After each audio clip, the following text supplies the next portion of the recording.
आज की इस वीडियो में हम बात करेंगे क्लास 12th की पॉलिटिकल साइंस की जो सेकंड बुक है। इसका चैप्टर फर्स्ट है हमारा राष्ट्र निर्माण की चुनौतियां, चैलेंजेस ऑफ नेशन बिल्डिंग। तो इस चैप्टर के इंपॉर्टेंट एमसीक्यू क्वेश्चन करने वाले हैं और जो पेपर में आपके जिस फॉर्मेट में क्वेश्चन आ रहे हैं वही फॉर्मेट में आपको क्वेश्चन यहाँ पे कराए जाएंगे। और ये जो वीडियो है ये इंग्लिश और हिंदी दोनों मीडियम के लिए काम आ जाएगी, बोथ मीडियम के लिए, क्योंकि वीडियो बाइलिंगुअल होने वाला है और आपको इंग्लिश में भी कंटेंट ट्रांसलेट करके साथ के साथ स्क्रीन पे दे दिया गया है। लेटेस्ट पैटर्न वाले एमसीक्यू क्वेश्चन है, एनसीईआरटी बेस्ड है, तो सीबीएसई प्लस स्टेट बोर्ड में भी ये काम आ जाएगी वीडियो। असरसन एंड रीजन वाले क्वेश्चन भी रखे हुए हैं और मैप वाले क्वेश्चन आपको एक अलग सेपरेट वीडियो बना के करा दिए जाएंगे। ठीक है, तो चलिए शुरू करते हैं वीडियो को।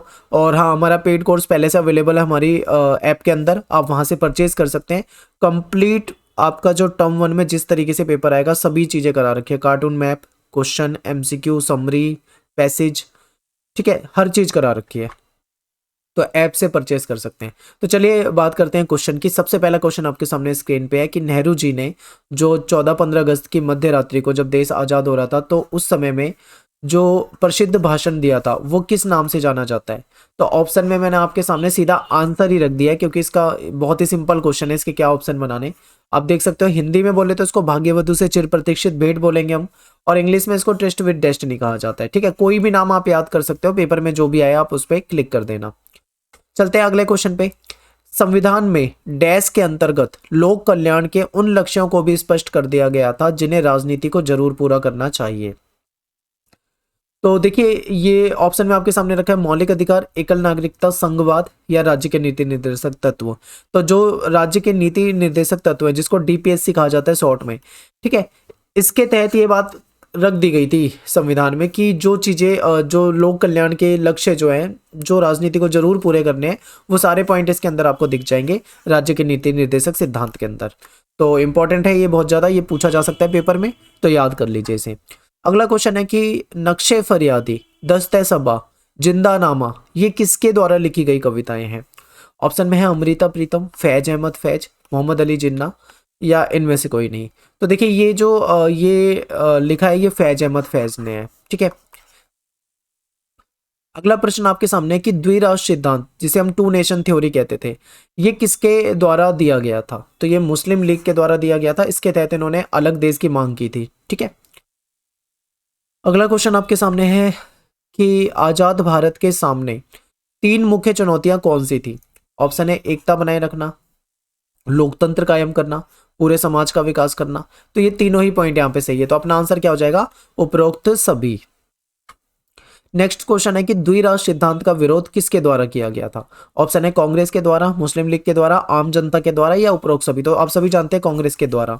ठीक है, नेक्स्ट क्वेश्चन आपके सामने है कि कौन सा साल बहुत ज्यादा मतलब हिंसा और विस्थापन से भरा हुआ था। तो देखिए 1947 का साल था वो, क्योंकि आपको पता है इधर से हिंसा हो रही थी और दूसरी तरफ से हिंसा हो रही थी, यानी कि दोनों तरफ से हिंसा हुई थी। अगला क्वेश्चन है कि मुस्लिम लीग का गठन कब हुआ था। तो 1906 में हुआ था ये। उस समय देश गुलाम था और मुसलमानों के हितों की रक्षा के लिए इसको बनाया गया था, लेकिन बाद में इसने मांग कर दी थी कि इनको एक अलग राष्ट्र चाहिए। ठीक है, अगला क्वेश्चन है फैज अहमद फैज कौन थे। तो अभी थोड़ी देर पहले हमने पढ़ा था कि इन्होंने कुछ कविताएं लिख रखी है, तो आप इतना तो समझ ही गए होंगे कि ये फैज अहमद फैज जो थे ये कोई कवि रहे होंगे। ठीक है, पोएट रहे होंगे। नेक्स्ट क्वेश्चन है कि अमृता प्रीतम किस भाषा की प्रमुख कवयित्री थी। देखिए इसे याद कर लो, इंपॉर्टेंट है क्योंकि पेपर में बहुत पूछा जाता है ये क्वेश्चन। अमृता प्रीतम तो ये पंजाबी भाषा की है। ठीक है, पंजाबी भाषा की प्रमुख कवयित्री हैं। टेलीग्राम ग्रुप आप जरूर ज्वाइन कर लो हमारा, क्लास 12 ईएसपी न्यू ग्रुप नाम से ग्रुप है, आप उसमें जुड़ जाइए। 21,000 से ज्यादा स्टूडेंट वहां पे जुड़े हुए हैं।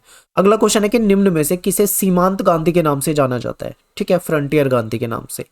ऑप्शन है मदन मोहन मालवीय, महात्मा गांधी, खान अब्दुल गफ्फार खान और पंडित जवाहरलाल नेहरू।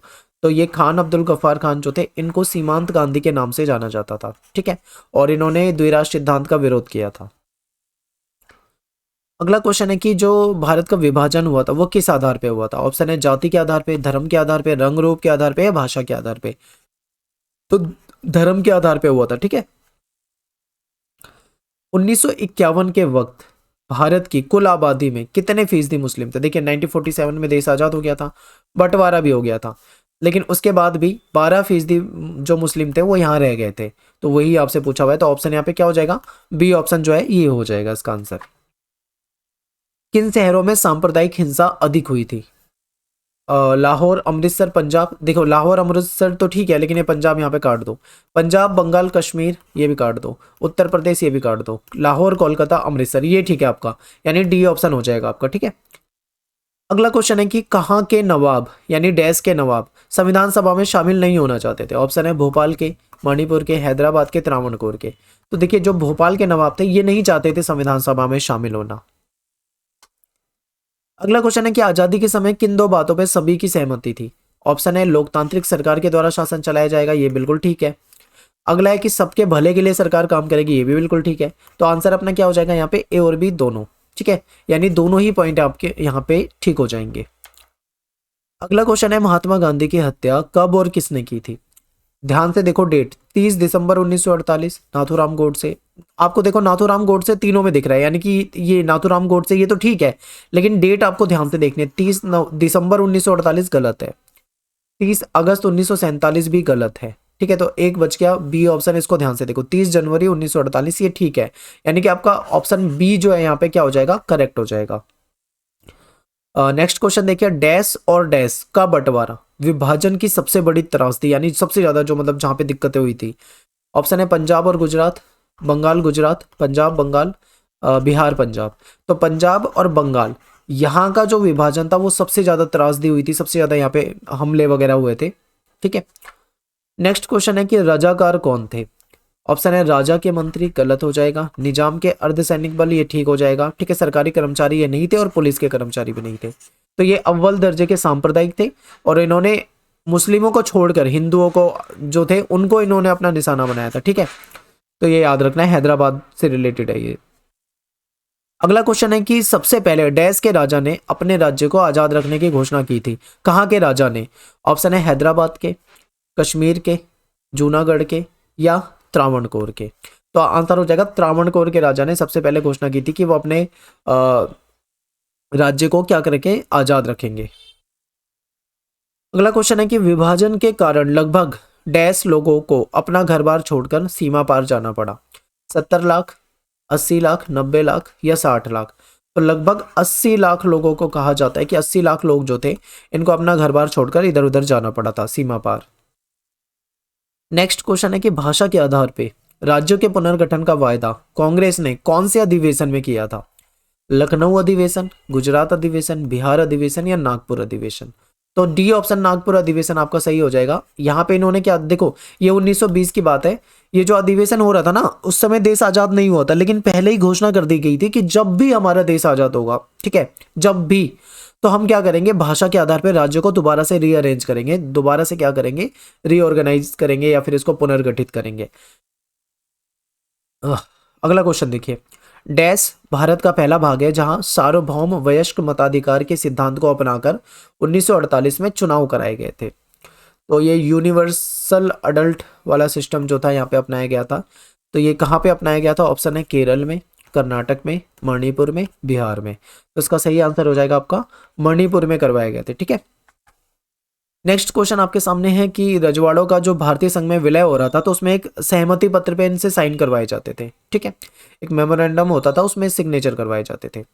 तो वो जो MOU होता था जिस पर साइन कराए जाते थे वो किस नाम से जाना जाता था? ऑप्शन है इंस्ट्रूमेंट ऑफ इंडिया, ध्यान से देखना इस ऑप्शन को, instrument of action, instrument of accession या फिर सभी। तो देखिए बी और सी आपको मिलते जुलते लग रहे होंगे, तो यहाँ पे कंफ्यूज नहीं होना। देखो इसका मतलब था एक्सेशन, यहाँ पे अगर हिंदी में कंफ्यूजन हो रही हो एक जैसा लग रहा हो तो इंग्लिश में देखो इंस्ट्रूमेंट ऑफ एक्सेशन, ये इसका सही आंसर हो जाएगा। ठीक है, काफी मिलते जुलते हैं लेकिन ये सी ऑप्शन आपका यहाँ पे सही हो जाएगा। अगला प्रश्न आपके सामने है कि महाराजा बोध चंद्र सिंह जो थे इनका संबंध किस रियासत से था? ऑप्शन है हैदराबाद, नहीं होगा, मणिपुर, कश्मीर, जूनागढ़। तो ये मणिपुर से संबंधित है। ठीक है, इंपॉर्टेंट भी है, याद रखना है, पेपर में आता है क्वेश्चन ये। नेक्स्ट क्वेश्चन है कि डैश प्रांत के तेलुगु भाषी इलाके को अलग करके, ठीक है, एक नए राज्य की मांग चल रही थी जो कि आंध्र प्रदेश नाम से एक नया राज्य बनाने की मांग चल रही थी। तो कहां से? ऑप्शन है कर्नाटका, तमिलनाडु, मद्रास या फिर इनमें से कोई नहीं? तो देखिए मद्रास जो है अगर आप मैप को देखोगे दक्षिण भारत में, तो ये जो बहुत बड़ा हिस्सा होता था ना, ये मद्रास प्रांत होता था पहले, वो तो बाद में फिर अलग अलग राज्य बन गए टूट के, कर्नाटक, तमिलनाडु के, केरल इधर नीचे की साइड आपको दिखेगा, ठीक है ये सब। तो मद्रास प्रांत जो था ना, वहीं से ये मांग चली थी कि जो तेलुगु भाषा बोलने वाले लोग हो, तेलुगु भाषी लोग जो हैं, उनके लिए एक अलग स्टेट बना दिया जाए आंध्र प्रदेश के नाम से, ठीक है। तो ये सी ऑप्शन आपका यहाँ पे सही हो जाएगा। अगला क्वेश्चन देखिए, डैश के शासक को निजाम कहा जाता था? ऑप्शन है हैदराबाद, कश्मीर, जूनागढ़, कर्नाटक। तो जो हैदराबाद के शासक थे, इनको क्या कहा जाता था? निजाम कहा जाता था। और ये दुनिया के सबसे अमीर लोगों में नाम आता था। कांग्रेस का नागपुर अधिवेशन कब हुआ था? आई थिंक ये क्वेश्चन रिपीट हो रहा है, मैंने अभी थोड़ी देर पहले इस पे जिक्र किया था। तो ये 1920 में हुआ था, ठीक है। ये वही अधिवेशन है जहां पे पहले से ही हमने डिसाइड कर लिया था कि जब देश आजाद होगा तो भाषा के आधार पे राज्य का पुनर्गठन कर दिया जाएगा, ठीक है। ये वही अधिवेशन है। भारत में रजवाड़ों की संख्या कितनी थी? 565, 575, 676, 550। तो ये 565, यानी ए ऑप्शन आपका क्या हो जाएगा यहाँ पे? ठीक हो जाएगा। नेक्स्ट क्वेश्चन आपके सामने है कि राज्य पुनर्गठन आयोग की स्थापना कब हुई थी? इंपॉर्टेंट, बहुत ज्यादा इंपॉर्टेंट। और कंफ्यूज होते हैं बच्चे दो क्वेश्चन पे, एक तो राज्य पुनर्गठन आयोग की स्थापना और राज्य पुनर्गठन अधिनियम। तो देखिए राज्य पुनर्गठन आयोग की स्थापना जो थी ये 1953 में यानी 1953 में हुई थी। तो बी आंसर आपका यहाँ पे करेक्ट है। अगर आपसे अधिनियम पूछ लिया जाए, देखो नेक्स्ट क्वेश्चन में आपके सामने अधिनियम दे रखा है, ठीक है। तो देखिए ये हुआ था 1956 में, यानी कि ऑप्शन डी 1956 वाला आपका ठीक हो जाएगा। अगला प्रश्न है कि प्रधानमंत्री ने कब आंध्र प्रदेश नाम से अलग राज्य बनाने की घोषणा की थी? तो ये 1952 में घोषणा हुई थी और ठीक 1953 में फिर जाके एक राज्य पुनर्गठन अधिनियम बन गया था। तो ये आपको याद रखना है, बिल्कुल इंपॉर्टेंट है। और किस गांधीवादी नेता की मृत्यु जो थी वो भूख हड़ताल के दौरान हो गई थी? इन्होंने एक अलग राज्य की मांग की थी। तो ये आपका सी ऑप्शन जो है यहाँ पे ठीक हो जाएगा। श्री राम उल्लू जो थे, इन्होंने 56 दिन तक भूख हड़ताल की थी, उनके बाद इनकी मौत हो गई थी और उसके बाद हिंसा होने लगी थी, कई नेताओं ने इस्तीफा दे दिया था और बाद में फिर सरकार को इनकी बात माननी पड़ी और फिर बाद में राज्य पुनर्गठन आयोग की घोषणा कर दी गई थी और अलग राज्य बनाने की घोषणा कर दी थी। तो कई बार क्वेश्चन ऐसा भी आ सकता है कि भाषा के आधार पर बनने वाला सबसे पहला राज्य कौन सा है? तो वहां पे भी आपका आंसर आंध्र प्रदेश हो जाएगा, ठीक है, क्योंकि सबसे पहले यहीं पे ये आंदोलन हुआ था, इसी से मांग हुई थी। तो ये भी पूछा जा सकता है। अगला क्वेश्चन है कि अरुणाचल प्रदेश और मिजोरम राज्य जो थे ये कब बने थे?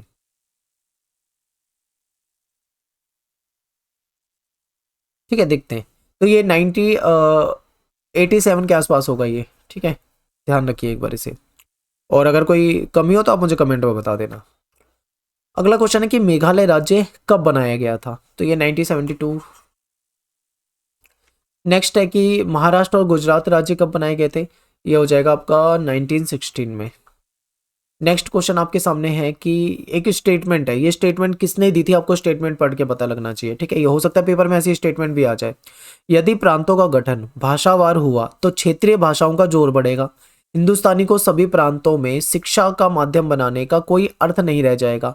अंग्रेजी को इस उद्देश्य के लिए इस्तेमाल करना तो और भी व्यर्थ हो जाएगा। ये कथन किसका है? ठीक है, तो ये महात्मा गांधी का कथन है, याद रखना, पेपर में स्टेटमेंट आ सकती है बिल्कुल। नेक्स्ट क्वेश्चन आपके सामने कि स्वतंत्र भारत यानी जब भारत आजाद हुआ था तो सबसे पहले जो गृह मंत्री थे वो कौन थे? इंपॉर्टेंट, बहुत ज्यादा इंपॉर्टेंट। तो ये जो सरदार वल्लभ भाई पटेल है, ये पहले गृह मंत्री बनाए गए थे, ठीक है। अगला प्रश्न है कि पंजाबी भाषी इलाके को कब पंजाब राज्य का दर्जा मिला था? तो ये 1966।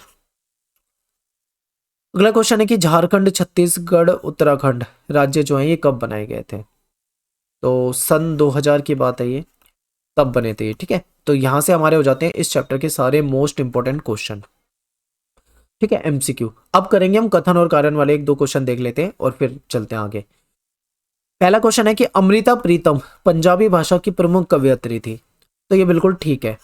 अगला है कि इन्हें साहित्य अकादमी पुरस्कार मिला हुआ है, इन्हें पद्मश्री पुरस्कार भी मिला हुआ है, इन्हें ज्ञानपीठ पुरस्कार भी मिला हुआ है, ठीक है, क्योंकि काफी प्रसिद्ध थी। तो अब ये सेकंड स्टेटमेंट यानी कारण इसका सही है या नहीं है, ये आपको मुझे कमेंट बॉक्स में बताना है, ठीक है। इसका ऑप्शन ए और बी में से क्या आंसर होगा आप मुझे कमेंट में बताइए। तो इसके लिए अगर आपको याद होगा तो आप तुरंत बता देंगे, अगर नहीं याद है तो आप एनसीईआरटी में जाओ, ये बॉक्स में से ले रखा है मैंने स्टेटमेंट, वहां पे जाके पढ़ो और मैच करो सही है या गलत। अगर सही है तो फिर आप मुझे आंसर बताइए, ठीक है। नेक्स्ट क्वेश्चन आपके सामने है कि मुस्लिम लीग का गठन औपनिवेशिक भारत में मुसलमानों के हितों की रक्षा के लिए हुआ था। ठीक है, ये यहाँ पे स्टेटमेंट ठीक है। मुस्लिम लीग ने द्विराष्ट्र सिद्धांत के तहत पाकिस्तान की मांग करी थी, ये भी ठीक है। तो एक तरह से ये कथन और कारण यहाँ पे दोनों ठीक हो जाएंगे, और ये इसको कहीं ना कहीं एक्सप्लेन भी कर रहा है, तो ए हो जाएगा आपका यहाँ पे आंसर। तो खत्म होता है आज का वीडियो। मेरा नाम है सत्येंद्र प्रताप सिंह, और आप मुझे फॉलो कर सकते हैं इंस्टाग्राम पे मेरा यूजर नेम है क्लबवे स्टडी पॉइंट। मिलते हैं नेक्स्ट वीडियो में आपसे। थैंक्स फॉर वॉचिंग, सभी को जय हिंद जय भारत।